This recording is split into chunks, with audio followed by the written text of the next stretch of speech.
Halo sobat sekalian, selamat datang di channel ini. My Hero Academia chapter 313 akhirnya rilis, dan lagi-lagi hal yang kita tak duga terjadi di chapter kali ini, di mana Deku akhirnya mendapatkan quirk baru lagi, Almec yang nasibnya terbongkar di sini, dan Lady Nagan yang sudah mulai terancam. Akan kita bahas chapter ini, dan seperti biasa sebaiknya kalian baca dulu manganya karena konten ini full spoiler. Tapi sebelum lanjut, subscribe channel ini biar admin makin semangat buat kontennya. Dan mari kita mulai. Almec selamat. Chapter 313 dibuka dengan panel yang memperlihatkan mobil Almec yang masih selamat dari ledakan, yang di chapter 311 sebelumnya telah diledakkan oleh granat milik Lady Nagan. Dan kini di chapter 313 dugaan kita sebelumnya ternyata benar mengenai Almec yang kemungkinan besar kondisinya masih selamat berkat mobil yang dikendarainya yang terlihat seperti Batmobile yang dilapisi oleh baja. Oke, jadi memang mobil ini sesuai dengan dugaan kita sebelumnya dapat tahan dari ledakan granat. Terlihat mobil Almec di sini tidak mengalami kerusakan yang cukup parah.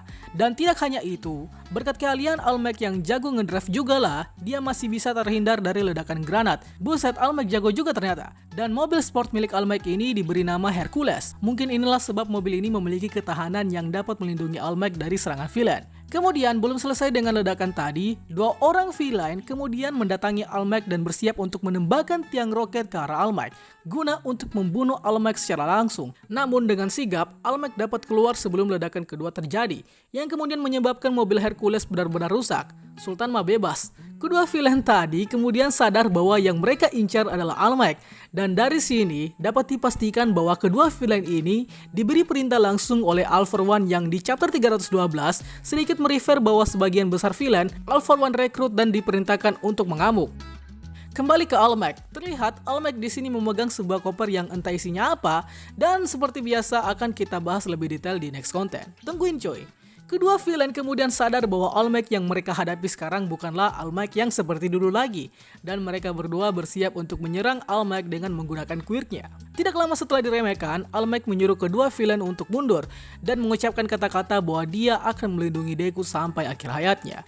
Nah, pada saat Almec berbicara seperti tadi, kedua villain ini langsung gemetar ketakutan berkat aura Almec yang sangat mengintimidasi. Mungkin ini berkat identitas yang disematkan ke dia kalau Almec itu simbol perdamaian. Jadinya si dua villain ini langsung merasa tertekan secara psikologis. Dan bagi Almec sendiri, aura energi sebagai simbol perdamaian masih terjaga bagi dia. Sehingga mudah saja sebenarnya bagi Almec untuk memanfaatkan mandat yang dia miliki. Deku semakin terdesak. Setelah Almec versus villain tadi, kita diperlihatkan kondisi pertarungan antara Deku dan Lady Nagan wangi-wangi tai ayam. Deku terlihat masih berusaha mendekati Lady Nagan yang terus menembakkan pelurunya tanpa henti. Dan karena peluru Lady Nagan dapat menjangkau Deku dengan mudah, maka dari itu Deku bergerak secara zigzag guna untuk mengecoh peluru Lady Nagan. Beberapa saat kemudian, Deku yang masih mengaktifkan Danger Sense kemudian merasakan datangnya peluru Lady Nagan, dan kali ini dapat ditangkis. Namun tetap saja Danger Sense masih kalah dengan quirk rifle milik Lady Nagan, sebab tak lama setelah peluru pertama ditangkis, peluru kedua langsung datang dan berhasil menggores perut Deku. Terus terang admin gak kebayang kalau adegan kejar-kejaran ini sudah diadaptasi ke anime. Gila sih, feelnya kayak kejar-kejaran di film Space Sweepers. Oke lanjut, kemudian Deku menyadari bahwa Danger Sense-nya tak akan efektif dalam menghindari serangan Lady Nagan. Dan ya, ini disebabkan quirk Lady Nagan yang bergerak lebih cepat dari yang Danger Sense bisa prediksi. Sehingga di dua chapter sebelumnya, kita dapat melihat Deku dapat dengan mudahnya dipermainkan sama Lady Nagan.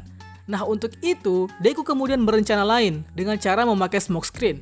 Meskipun keadaannya sekarang sedang hujan, akan tetapi Deku terus memaksakan smoke screen untuk aktif. Sampai-sampai aksi ini membuat si NC Pewaris ke-6 menegur Deku bahwa ini sudah berlebihan. Dan ya, mungkin ada suatu hal yang perlu kita kaji lagi mengenai pengaktifan smoke screen ini, yang sepertinya akan berdampak negatif bagi Deku. Di konten detail akan kita bahas.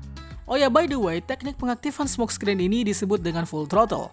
Lanjut, Deku memutuskan untuk kabur. Namun sebelum itu dia harus melumpuhkan Lady Nagan terlebih dahulu. Dan cara Deku untuk melumpuhkan Lady Nagan ini membuat si N langsung kaget dengan keputusan Deku yang akan menggunakan kekuatan yang menurut N sendiri ini akan cukup berbahaya.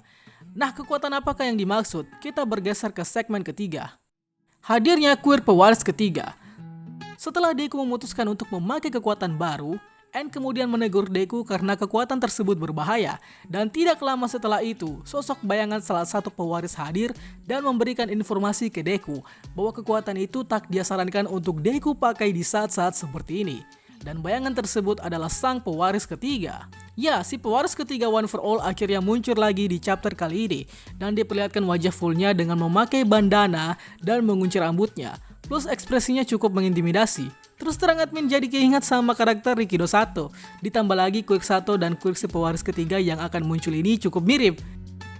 Kembali ke Deku, kemudian Deku terpaksa memakai kekuatan ini meskipun dilarang. Meskipun sudah dikasih tahu oleh pewaris ketiga kalau Deku harus melewati beberapa tahap sebelum memakai Quirknya secara maksimal. Tapi daripada Deku mati di tangan Lady Naga, Deku kemudian mengaktifkan kekuatan baru ini. Dan kekuatan yang Deku akan pakai adalah Quirk Fajin.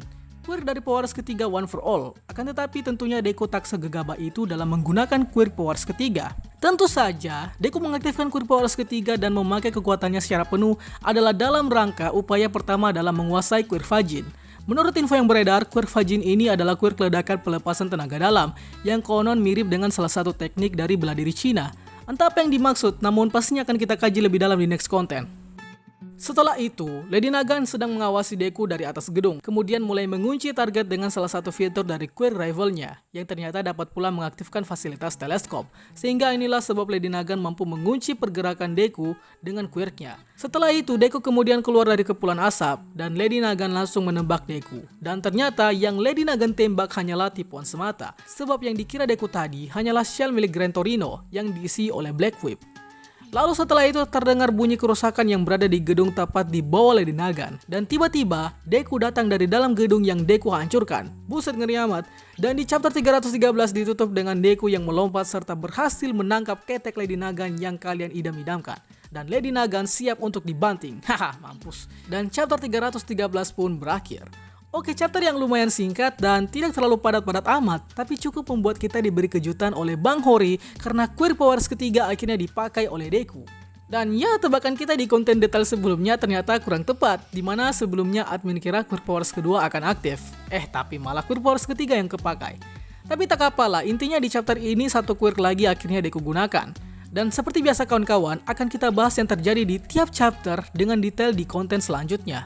Berhubung ini sudah memasuki final act yang makin banyak hal-hal yang mengejutkan yang akan terjadi. Maka dari itu admin akan sangat membutuhkan komentar dari kalian guna untuk memperkaya materi yang akan kita bahas di konten selanjutnya. Itulah pembahasan kita pada kali ini. Sanggap apabila ada yang kurang, request juga di kolom komentar untuk pembahasan selanjutnya. Dan akhir kata, see you next time.